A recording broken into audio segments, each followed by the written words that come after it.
If you're at home getting your quarantine on like we are and you can't decide what to watch, we got you covered. Tracy Morgan's back in the season 3 premiere of The Last OG. Plus, we'll be saying goodbye to Pop TV's Schitt's Creek. And on Fresh Picks, we're each going to recommend a butt-kicking martial arts film. I already got my pick, so buckle up. It's time for your Tuesday Fresh Daily. I'm Maud Garrett. And I'm Andre Meadows. Now, we're here every weekday in our living rooms for obvious reasons to recommend TV and streaming shows for you to watch. We'll be using the tomato meter and audience scores from Rotten Tomatoes to make sure we recommend only the very best. So let's get started with a look at what to watch this Tuesday. The martial arts sequel, Ip Man 4, the finale, drops on VOD today. With an 89% fresh rating from critics and 95% from audiences, this end to the Ip Man franchise kicks ass. Hong Kong action star Donnie Yen returns as real-life Wing Chun legend Ip Man, who heads to San Francisco to deal with tensions between local kung fu masters and his actual student and protege, the great Bruce Lee. Is this your Chinese kung fu?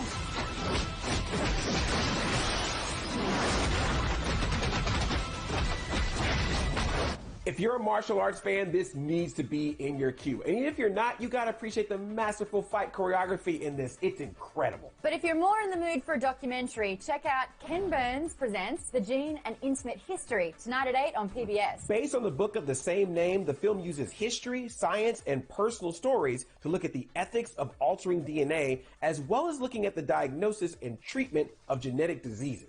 No scores on Rotten Tomatoes yet, but we can expect good things. Ken Burns is a master filmmaker. If you've not seen his work on subjects like the Civil War, jazz, and baseball, let this be your introduction. Tracy Morgan and Tiffany Haddish are back in the season 3 premiere of The Last OG tonight at 10:30 on TBS. A lot of changes for Trey this season, including a new job and a new place to live in Brooklyn. Every time I take a step forward, I take 3 steps back. She's trying to take my kids, and I'm just not ready to let them go. Is this the one who took care of your kids for 15 years while you were gone? Yes. No scores yet on Rotten Tomatoes, but it has an impressive average audience score of 78%.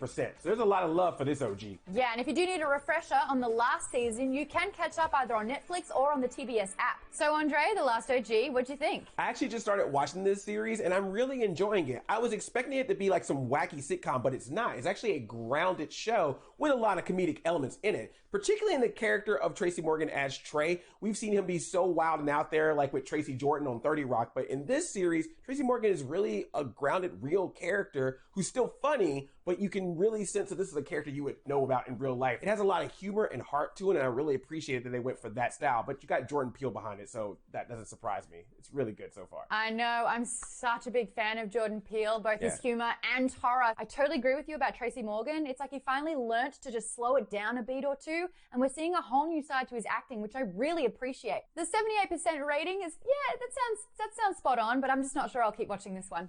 Well, I am definitely going to keep watching it. Tracy Morgan, Tiffany Haddish doing a great job. Century Entertainer, love it all. But you, of course, have options of what to watch on Tuesday. You've got Ip Man 4 on VOD, The Gene on PBS at 8, and The Last OG on TBS.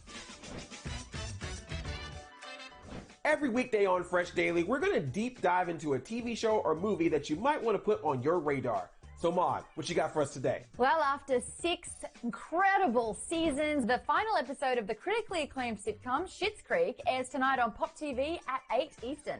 And you can also watch it at the same time on Comedy Central and the LGBTQ Network Logo. The show, created by father and son duo Eugene and Dan Levy, is about a wealthy family who go broke and are forced to move into a motel in the small town of Schitt's Creek. The Canadian blend of comedy and drama features one of the best ensembles on TV. I once dated someone who left me for a stuffed animal. I'm not having my big day, our big day, compromised because Alexis wanted to chill in a tankini for 6 months.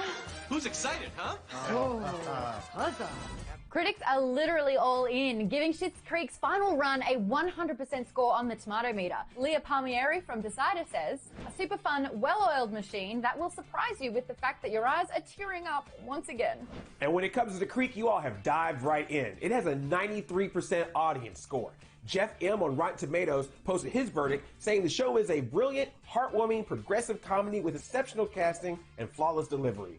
So Andre, grab the paddle. Are you into this creek? It took me a while to get into it, but then I realized something about a couple episodes in. This is basically what would happen if one of those wealthy families we see on reality shows just all of a sudden lost all their money, which is interesting because that's supposedly how Dan Levy came up with the idea of this series. And then I was into it after that. Same. That, right? When I first digested this, I was like, this is a lot. Everyone's so extreme. But then you start really appreciating those more neutral characters that are balancing out those over-the-top performances. So once I kind of was able to digest that, it became a feast for me. It's just such a good cast of characters. And what I also love is that some of the characters become supporting characters at the beginning, but then eventually evolve into bigger characters throughout the run of the series. There's even some reveals in this final season. So the creek feels fine to me. I think I'm going to swim it all the way to the end. Oh my God, same. Now it's time for Fresh Picks, where we recommend a TV series or movie based on something we discussed earlier. After talking Ip Man 4, we thought that we would select a martial arts film that we love. Andre, what you got? I gotta go with Jackie Chan in Rumble in the Bronx. This was a 1995 Hong Kong movie that was re-edited and dubbed for America. You get to see Jackie Chan in full action with this, the choreography, the fighting, the stunts, him using everything in his environment, refrigerators, shopping carts, all that kind of stuff. So good. I'm going to go with 1999's The Matrix. I know this is not a martial arts movie per se. I mean, I grew up with Karate Kid, Teenage Mutant Ninja Turtles, but for me, I find this iconic choreographed battle between Neo and Morpheus some of the best cinematography and choreography we've ever seen in a combat. And of course, that is all thanks to the legendary choreographer, Wen Wu Ping, who is just so good at making effortless but extreme combat take place. And I heard you mention Teenage Mutant Ninja Turtles, one of my favorite things. The 1990 movie just celebrated its 30th anniversary, so I'll be watching that again. Yeah, woo! Cowabunga, dude. Well, that's your Fresh Daily. See you on Wednesday. Now go forth and binge.